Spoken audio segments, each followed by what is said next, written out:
ကျွန်တော်ဒီ course လေးမှာတော့ဒီ logo design process ပေါ့နော် logo ခုစဆွဲပြီဆိုရင်စဆွဲတဲ့အချိန်ကနေပြီးတော့နောက်ဆုံး deliver ပေါ့နော်ဒီ client ကို file နေပေးတဲ့အချိန်ဒီ process ကအချင်းချုပ်မယ်ဆိုရင်ကျွန်တော်ဒီ10မျိုးလောက်ရှိတယ်ပေါ့နော်ဒီ10မျိုးကိုအတူချုံမှတ်ထားမယ်ဆိုရင်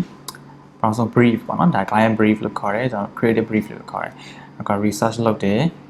research လုပ်ထားတဲ့ဟာတွေကိုစူးစီးပြီးတော့ပြန်ပြီး idea ထုတ်တယ်ပေါ့ကိုယ့်ရဲ့ logo idea လုပ်တဲ့အဆင့်idea ရပြီဆိုရင်ကျွန်တော်ဒီ idea တွေကိုကျွန်တော်ပုံချမ်းလေးစပြီးတော့ဒီဆွဲရတယ်ပေါ့နော်ဒီစာရွက်ပေါ်မှာပုံချမ်းလေး sketching လေးကျွန်တော်လုပ်ကြမယ်ပြီးရင်ဒီ sketching လေးတွေ okay ပြီဆိုရင် digitalize လုပ်တယ်ပေါ့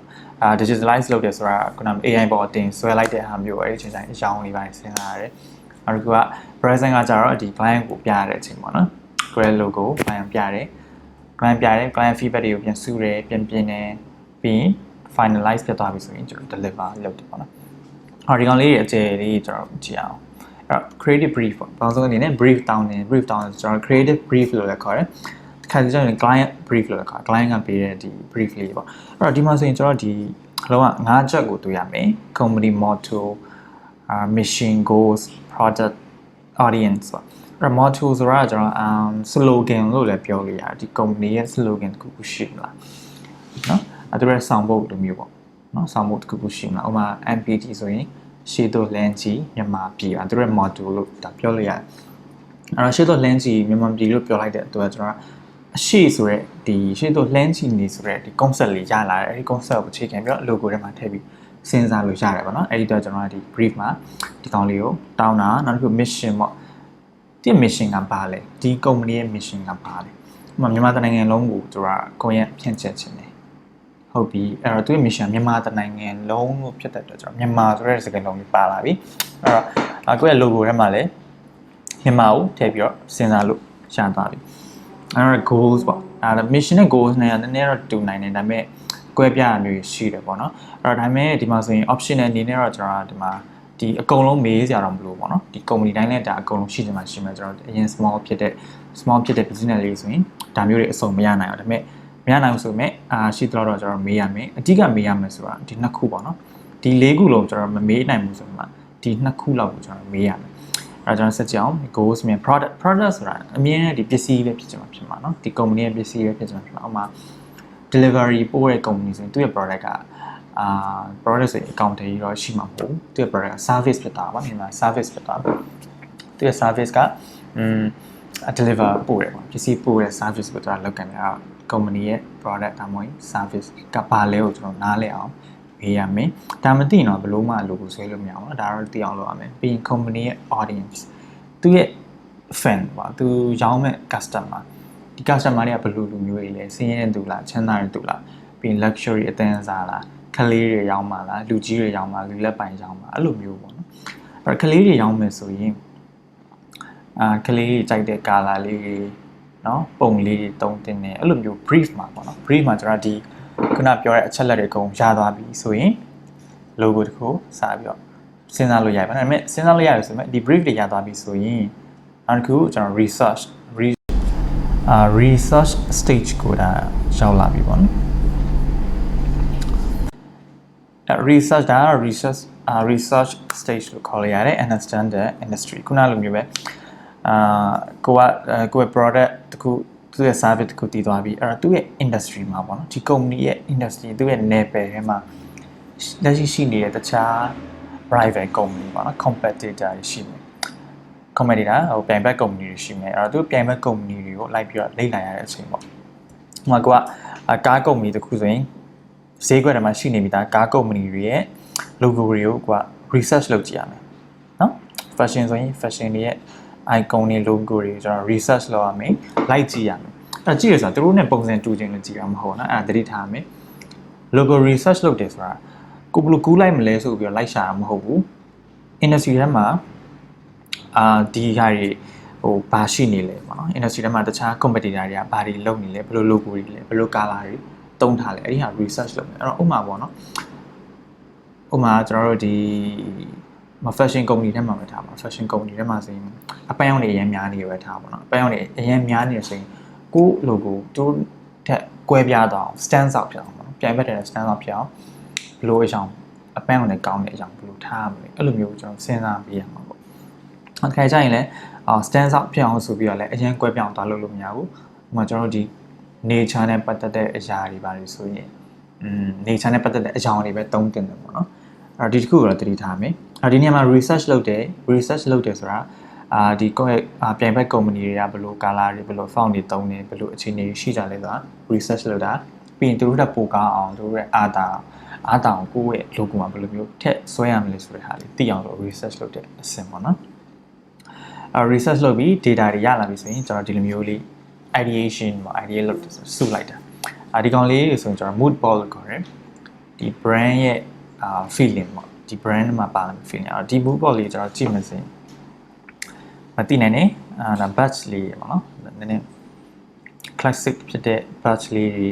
နော်အကြောင်းလေးဆိုရင်လည်းငြိမ်နေလူကြီးဆန်နေပြီး luxury ဖြစ်တယ်နော် luxury ဖြစ်တယ်ထိုင်ကုန်ရဲ့စluxury ပြီး classic ဖြစ်တယ်နော်ပြီး standard ရှိတယ်အဲ့လိုမျိုးပေါ့နော်feeling တွေ color တွေကိုကျွန်တော်စုပြီးတော့ဒါ brand feeling တခုဖန်တီးလိုက်တာအဲ့ဒါတစုတစည်းပဲဖြစ်သွားတဲ့သဘောပေါ့နော်အဲ့ဒီ mood board လေးကြည့်ပြီးကျွန်တော် logo လေးဆက်ပြီးတော့လုပ်လို့ရတယ်နော် mood board လေးအရေးကြီးတယ်ဒီ stage ကိုကျွန်တော်နောက်ပိုင်းကိုက join တင်လာပြီဆိုရင်ကြော်သွားလို့လည်းရတယ်အမြင်နဲ့လောက်ရမယ်အစိမ်းတော့မဟုတ်ဘူးဒါပေမဲ့ကြော်လို့ရလားဆိုတော့လေကြော်လို့ရတယ်လို့ပြောလို့ရတယ်ခံကြိုက်နေလိုအပ်တယ်ပေါ့နော်တကယ် project အကြီးကြီးပါဆိုရင်ဒါမျိုး mood board တွေကျွန်တော်အရင်လိုအပ်တယ်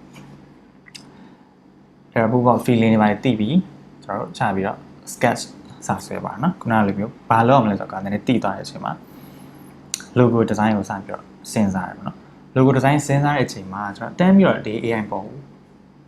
ထားပြီးတော့မဆွဲဘူးเนาะအရင်ဆုံး sketch လေးပေါ့ sketch လေးကျွန်တော်စဆွဲလိုက်တယ်sketch လေးတွေ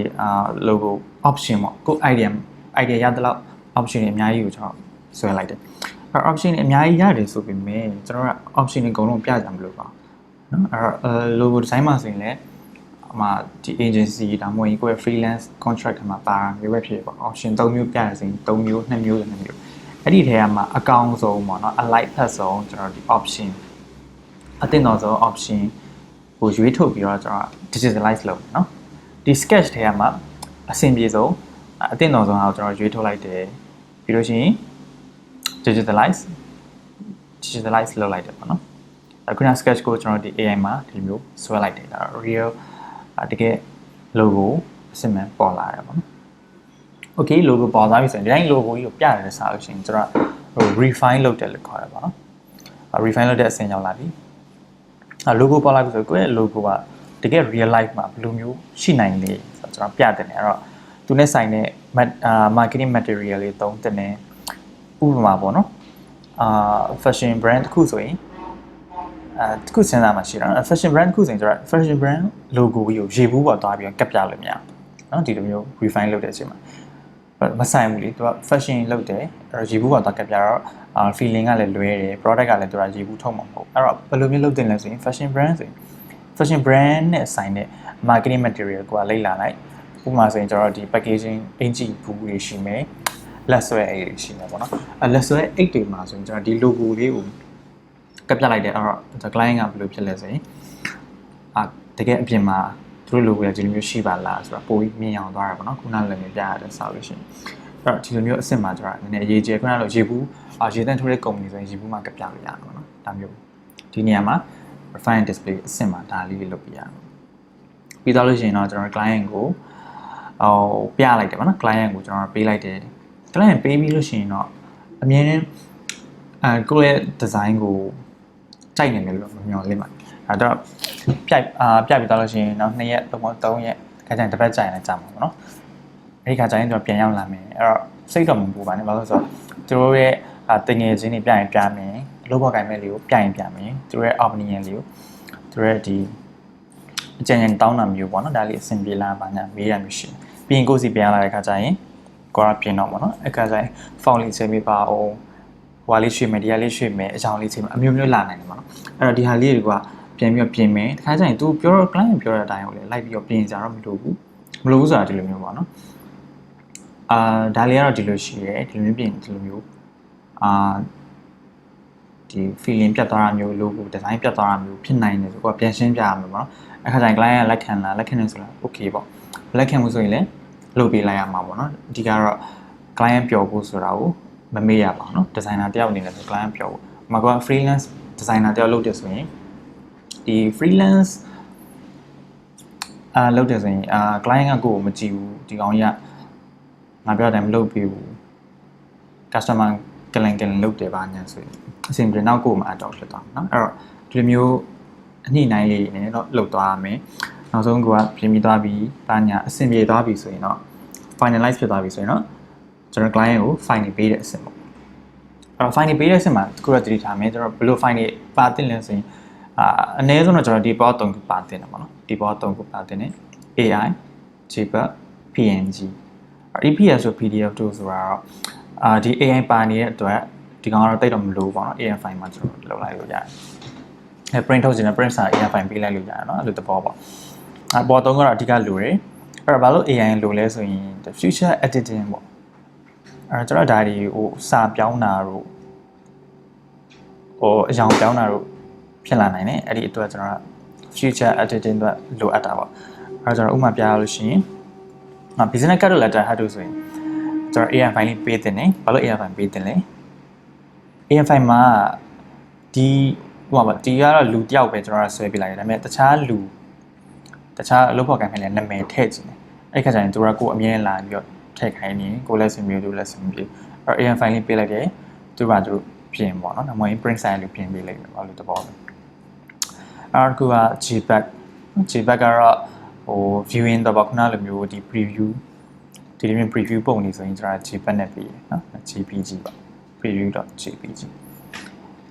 ဒါဆိုရင် PNG တော့ transparent background ပေါ့အဲ့ဒီနေရာမှာဘာပြောလဲဆိုရင်ကျွန်တော်ဥပမာလေးပြပေးမယ်ဒါဆိုရင် logo နှစ်မျိုးရှိတယ် JPEG ရယ် PNG ရယ်ပေါ့နော်အဲ့ JPEG တွေကကျွန်တော် transparent မဖြစ်ပါဘူးသူက background အရှောင်ပါနေလိမ့်မယ်နော်ဒါဆိုရင်ဒါ JPEG လေး background ပါနေတယ်ဒါဆိုရင် background မပါဘူးအဲ့ PNG လေးကျွန်တော်ဆက်ထည့်လိုက်မယ် okay အဲ့အကြိမ်ကိုကဒီ logo လေးကိုဒီနားမှာတုံးမယ်ပဲထားပါတော့ဒီလိုမျိုးတုံးလိုက်မယ်ဒါဆိုရင် background မှာအဖြူကြီးပါမလို့ပေါ့အဲ့ဘယ်နေရာပဲတုံးအဆင်ပြေ logo ကြီးပဲတည်တံ့ပေါ့နော်။ဒါကြရင်ကျွန်တော်တို့ဒါ watermark လို့လည်းခေါ်တယ်ဓာတ်ပုံတွေမှာဆိုရင်ကျွန်တော်ဒီ PNG လေးထပ်လိုက်လို့ရတယ်ပေါ့နော်အဲ့လိုသဘောပေါ့။အဲ့ JPEG ကြီးနဲ့ဆိုအနောက်က background ရဲ့တကားလိုက်နေလို့ရှိရင်နေရာတိုင်းတော့အဆင်မပြေဘူးပေါ့အဲ့တော့ transparent background တွေ watermark တွေတော့ဆိုရင်ကျွန်တော်ဒီ PNG လေးကိုပေးရပါတော့နောက်ဆုံးဒီ file လေးသုံးပြီးတော့အဓိကပါတင်တယ်ပြီးရင် folder လေးခွဲတာမျိုးပဲဖြစ်တာဒါဆိုဥပမာပေါ့နော် logo envelope business card folder လေးကိုခွဲပြီးတော့ file ကိုနဲ့စုပြီးတော့ဒါ transfer လုပ်တင်အောင်ပါအဲ့တော့ဒါကတော့ကျွန်တော်တို့ဒီ logo design စစဉ်းစားတဲ့အချိန်ကနေပြီးတော့ file ပေးတဲ့ဒီ process လေးပဲဖြစ်ပါတယ်အဲ့တော့ကိုယ့်အနေနဲ့လည်းဒါမျိုးလေးကိုကိုယ်ကလည်းကြရင်တကယ် apply လုပ်ကြည့်ပေါ့နော်တိရုံနေတော့အဆင်မပြေဘူးဒါလေးကိုလည်း sketch လေးဆွဲကြည့် mood board လေးဖန်တီးကြည့်ပေါ့နော်ဒါမျိုးနဲ့ပြီးတော့နောက်ပိုင်း join လာပါလိမ့်